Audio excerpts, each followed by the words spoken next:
भइसकेको छैन किनभने उहाँले चाहिँ मलाई अमेरिकाबाट मैले कुरा गर्दाखेरि चाहिँ म दिन्न, म डिभोर्स दिन्न, जेसुकै गर्नु म अड्काउँछु, लम्बाउँछु, 10 वर्षसम्म राख्छु, तर म दिन्न, म सर्वोच्चमा जान्छु। खै के भन्नुभयो है।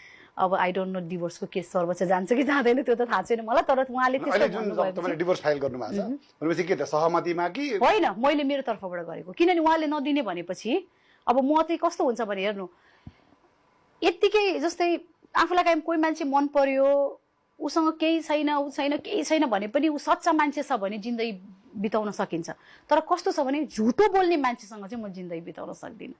अब अहिले नै आएर यति कुराहरू थाहा पाउँदाखेरि पनि उहाँलाई सोद्धाखेरि होइन यो कुरा साँचो हो भनेर एक्सेप्टै गर्नु भएन, कहिले पनि एक्सेप्ट गर्नु भएन। स्टिल अहिले पनि मैले के झुटो बोलेर भन्ने कुराहरू गर्नुहुन्छ भनेपछि अब थाहा पाइसकेको कुरालाई त होइन भन्ने मान्छेले त पछिका दिनहरूमा पनि झुटो नबोल्नुहुन्छ भन्ने त ग्यारेन्टी छैन। त्यो भएको हुनाले बरु त्योभन्दा चाहिँ गलत झुटो बोल्ने मान्छेसँग जिन्दगी बिताउनु भन्दा चाहिँ म बरु एक्लै नै ठिक छ भन्ने हिसाबले चाहिँ अनि मैले कति भयो तपाईँ नेपाल आउनु भएको अहिले? म आएको 2 हप्ता भयो। यो बिचमा उहाँसँग कुनै कुराकानी भेटघाट छैन, मेरो उहाँसँग कुराकानी नभएको 5 साढे 5 महिना जति भयो उहाँसँग कुरा